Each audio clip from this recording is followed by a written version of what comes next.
হে নবী, আবুল আহাব তোমাকে পাথর নিক্ষেপ করেছে, ধ্বংস হোক আবুল আহাবের 2 হাত, ধ্বংস হোক ওর সব কিছু। আবুল আহাব নবীকে পাথর নিক্ষেপ করেছেন কয় হাত দিয়ে বলেন তো? 1 হাত দিয়ে। কয় হাত দিয়ে? 1 হাত দিয়ে আবুল আহাব পাথর নবীকে নিক্ষেপ করেছে। আর আল্লাহ পাক অভিশাপ দিচ্ছে 2 হাত ধ্বংস হয়ে যাক। কারণ কি? কারণ হচ্ছে এই, যখন আপনি 1 হাত দিয়ে কোথাও ঢিল মারবেন, ঢিল ছুড়বেন, আপনার বাম হাতটা কিন্তু নাড়াচাড়া করে আপনাকে শক্তি দেবে। কথা বলেন ঠিক কিনা? একটু নাড়াচাড়া করবে, এরপর আপনি মারলেন, শক্তিটা দিচ্ছে। আল্লাহ পাক এই হাতকেও ছাড় দেয় নাই, কারণ এই হাত পেছন দিক থেকে শক্তি দিচ্ছে। এই হাতকে আল্লাহ পাক ছাড় দিয়ে কথা বলে নাই। এজন্য আল্লাহ পাক বলেন ইয়াদা, 1 আলিফ টান দ্বিবচন করে দিয়েছেন।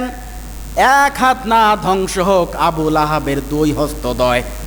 আজও বাংলার জমিনে দেখবেন যারা অপরাধ করে, সন্ত্রাসী করে, চাঁদাবাজি করে, ওদের পিছনে শুধু ওরাই যে হাত তা নয়, পেছন দিকে খবর নিয়ে দেখবেন পেছন দিক থেকে দাদারা নাড়াচাড়া দেয়। কথা বলেন ঠিক কিনা?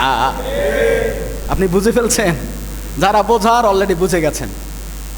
সম্মানিত হাজিরিন, এই আবুল আহাব খুশি হয়ে তার দাসীকে মুক্ত করে দিয়েছেন, কিন্তু আবুল আহাব জান্নাতে গেল না জাহান্নামে? কোনো সন্দেহ আছে? তার বিরুদ্ধে কোরআনের আয়াত নাজিল করেছেন কে? অতি শীঘ্রই আমি আবুল আহাবকে জাহান্নামে নিক্ষেপ করব। সাইয়াসলা নারং যাতা লাহাব, নিক্ষেপ করেছি আমি, অলরেডি করব। অলরেডি বোঝা যাচ্ছে আবুল আহাব রসুলের জন্ম পেয়ে খুশি, কিন্তু ঈমান না আনার কারণে, আল্লাহ রসুলের প্রতি আদর্শ আনায়ন না করার কারণে সে জাহান্নামী। কথা বলেন ঠিক কিনা?